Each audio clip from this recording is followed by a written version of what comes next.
The big developers on large software projects have dedicated employees to handle the law writing and mechanics design.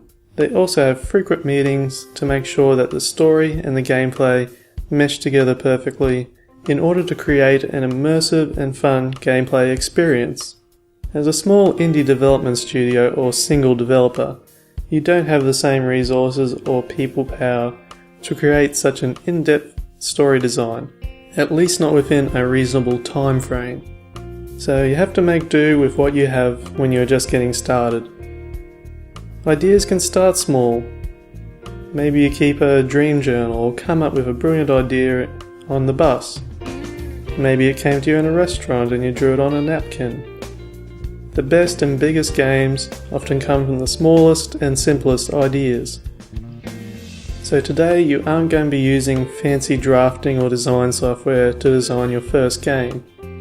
You'll be using a basic text editor such as TextEdit and an image editor such as Photoshop, GIMP or Pixelmator.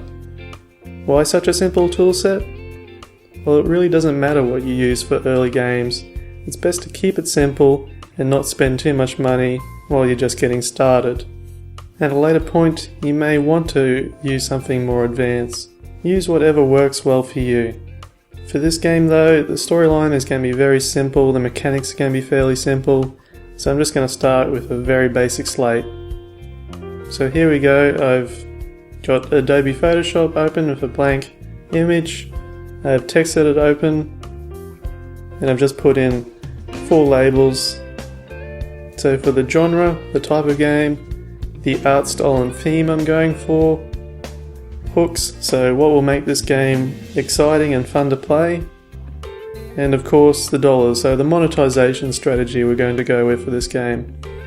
So for the genre, I've already thought about it a bit for this game, and we're going to make it a platformer, which is also a progressive side scroller, and it is going to be level based. So when you complete a level, you move on to the next level. So for the art style and theme, I want to do something that no one's ever seen before, ninjas. So it's going to have a bit of an outdoorsy theme, and it's just going to be very light and fun. So my hooks, the main features of the game, you'll be able to use weapons to clear items from the path in front of you, that could be fun. You can fail by falling down a hole or being too slow and getting caught by something and pushed off screen. Each level will have 3 gems to collect, so that adds a little bit of extra challenge for the completionists. And we want to be able to make lots of levels. So it's going to be important that we get the engine right so that we can churn out a lot of levels rather quickly. And for the monetization, I'm going to take a bit of a cop out for this one and just make it free because it's going to be promotion for this course. Okay, so in Photoshop, I'm just going to draw out a very, very basic plan of how a level in this game will look and work.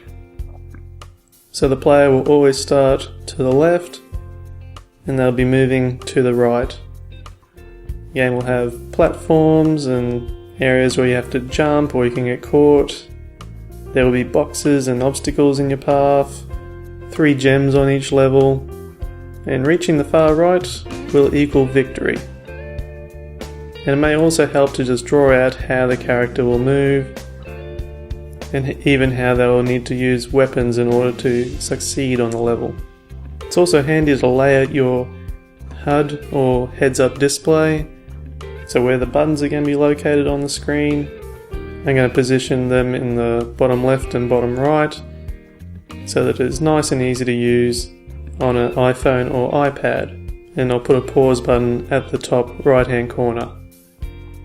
The player is going to run on their own, so we don't need to have any fancy run buttons or anything like that. We can get through this with just 2 buttons, one to throw the weapon and one to jump.